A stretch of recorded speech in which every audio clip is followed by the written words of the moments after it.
This might be a tough one for the fans to hear. This might be kind of a loaded question. You are considered probably one of the most highest profile guy Hmm. to sign free agency in Sacramento. De'Aaron said that. I'm sure everybody else would consider that as well. Why don't more guys consider Sacramento as a place of destination to sign in free agency? I don't know. I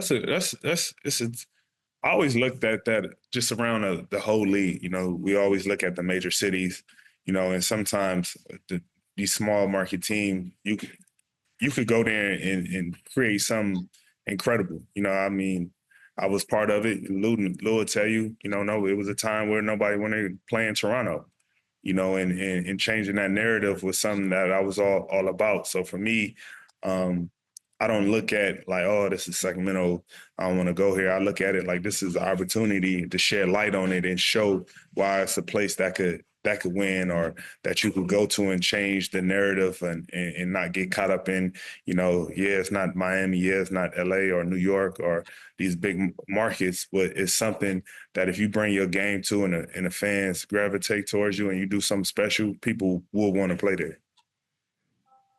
I like hearing that, by the way. You mentioned Sabonis earlier, the fact that he doesn't get nearly enough pub. And Like, oh, yeah. I feel, and by the way, I feel like we've asked this exact question in seasons past as well, specifically about Sabonis. I don't know if it's geographic. I don't know. I mean, you guys are in the 10 spot. I don't know what it is, but Yeah. what do you think it is that makes us sort of just dismiss him in the overall national conversation? One, you don't get a chance when you don't see guys on TV enough or a topic of a discussion enough. You won't know their capabilities, and what they do every single night. You get overlooked, and I think that's what I see with both those guys. They just get overlooked. They don't get talked about. You will see something about another player that on a big market team they could lost or had 18 points and had a fancy layup, but they're going to show that. But when Domantas has, 25 points and 22 rebounds, that's not being talked about enough. So I think that's all it is, just a narrative of both those guys being talked about more in a positive light of their game and what they're capable of doing every single night. There you have it. And let me ask you a hoop question, though, because obviously you are the undisputed king of the mid-range game. Yeah. Appreciate. I seen what you said the other day too. Appreciate I've been giving you a hard time about shooting more threes too, because I'm trying to get you shoot threes back in the day. Now, so you letting them things go. But but I want to ask you where the game is going. All of these teams are 3-point crazy, and we saw the shift in the game. You think it's a bad thing or a good thing that we're shooting so many threes? Where do you see we going from here? I mean, it's so tough, man, because one, there's so many talented guys, but I think everybody has a unique skill that you should be able to maximize. Everybody not a Danny Green that could go out there and shoot threes at a high clip like that. You know what I mean? Appreciate that. I would never try to emulate what a Danny Green could do because I can't. You know what I mean? I wish I could, but I can't. So I maximize my ability of what I'm great at and try to fit that around what's asked from. I don't try to get caught up in thinking like I got to go ahead and shoot 15 threes. That's just not my game. So at times I just wish it leveled off more with guys playing more to their strengths and sprinkling in what's asked for when it comes to these threes. You know what I mean? Instead of just coming down, shooting them. Now you don't have a rhythm. Now you just back and forth. You know what I mean? Yeah. Danny, you can attest to this because my beef with the 3-point craze right now is because guys are open. Analytics are saying, "Yo, we got to take open shots." It's like, no, bro, you're open for a reason. Some of these guys are not supposed to have 4 or 5 3-point attempts in some of these games, and that's where you get these bulky, crazy 3-point numbers on teams because you got guys that's not supposed to be shooting threes, shooting 4 or 5 a game because they're open. That's my biggest beef. Danny, can you speak to that? Yeah, I mean, I love 3-pointers, right? I'm a 3-point shooter. Lou, you shot him, so you were great at him too. Not just a Danny Green, but a Lou Will who could fill it up from the 3-point line. for me is this: you need it in the game, but not only players but teams. If it's not your identity, you do not need to be shooting that many. Now, if they're 1000%. uncontested, cool. But if you're not a great 3-point shooting team, you do not need to be putting up Boston type numbers and attempts. You know what I'm saying? You need to figure out a way to get to the basket, free throw line, or mid range. So yeah, I'm cool with the threes as long as they're good threes. You know, obviously I played in the Spurs system. It was always touch the paint first, drive, kick, swing, uncontested. We'll live with that. But a lot of these threes within the first 7 seconds of the shot clock, transition for guys that should not be shooting transition threes. And that's where we have the issue. And it looks like pickup, and we're kind of diluting the game. So yeah, I mean, we got to find a balance. There's ways to do that. I don't know, you know, they came up with the idea of shortening the quarters now. I don't like that.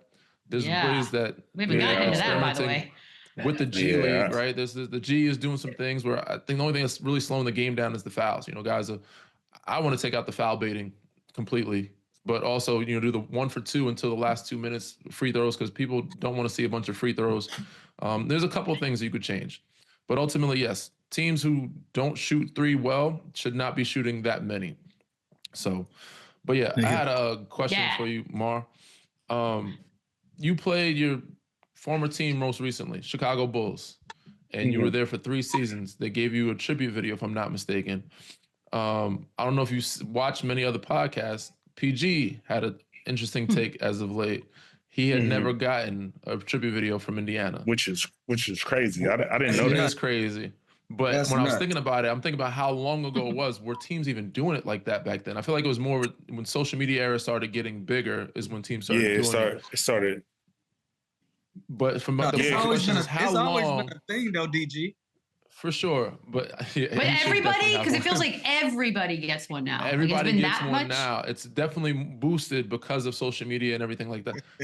How long do you think you need to tenure with a team to get a tribute? Do you need to all-star? Do you need 3 years? Yeah, I think it's all about what you do, because I ain't gonna lie, I've been honored enough I got a tribute video in San Antonio. I got a tribute video in Chicago. Everywhere. I got one in Toronto. I'm undefeated in tribute. I got a tribute everywhere I went. So you did? See, so I think it is what you do in your time there. As you should. And I think it should be what you do. You know what I mean? I think it's a respect thing too. You know what I mean? Because PG should have, come on, like that. The teams that he was on in Indiana was incredible. The things he did there was incredible. I would have thought he had a tribute video, but I think it's all about what you do in your time there and appreciation that you give to the fans and to the organization for them to recognize that for sure. So it's hard to say how long you should be. I think it's about what you do in your time that's there. Yeah, I feel like well, yeah, because now I want to piggyback off this, because the Jimmy Butler situation, when he leaves Miami and he goes back to Miami, technically he did some things. But he's also doing things now. So, like, how are they going to handle that? Tribute video or no? Look, time heals all. Time heals all. You know what I mean? Time heals all. I'm just curious if, like, David West or Roy Hibbert, one of them got a video tribute. And if one of them have gotten a video tribute, now we gotta look at Indiana out the side eye. Like, what y'all doing? All right. That's kind of interesting. I'm willing to bet Indiana's cooking one up right now. Like, all right, you know, we kind of messed up. The next time PG comes. Is it genuine at that point? You know, my thing. No, it's not genuine. Like it's so much. It's so much time that went by. It's like, is it? You might as well save it to when he retire and do something great for him. Maybe retire. Who knows? You know what I mean? But you know, I think it got to be a genuine thing that's done out of the goodness of you know what I mean? Like you can't do it later down the line because somebody said something about it. So. Because he said something about, like, the fact that he said something about it, you can't do it now. That's weird, by the way. We've not asked you, we've never asked you about this on this show, but the tying of the shoes. And of course, I've gone down the rabbit hole of looking at all of your shoes online, trying to figure it all out. So you don't tie them. But how does that work? I just lace them. Like they just look tied. But I just, craziest thing to me. I don't tie them. But how does that work? Is there a safety issue? Like, talk to me about how this works physically. No, so like, Lil will tell you, like, I will play in a new shoe every single game. You know, some guys like breaking in their shoes. I like my shoes feeling like tight, like brand new, so I don't need to tie them. So I always been like, it started from when I was a kid. When I remember I had some Jordan 9s, I think, and they was my school shoes and my basketball shoes, and I never used to want to tie them or crease them up. So I used to like keep them loose and played in them. At least try to keep them fresh as possible, and it's just been a thing for me ever since then. That's awesome. Yeah.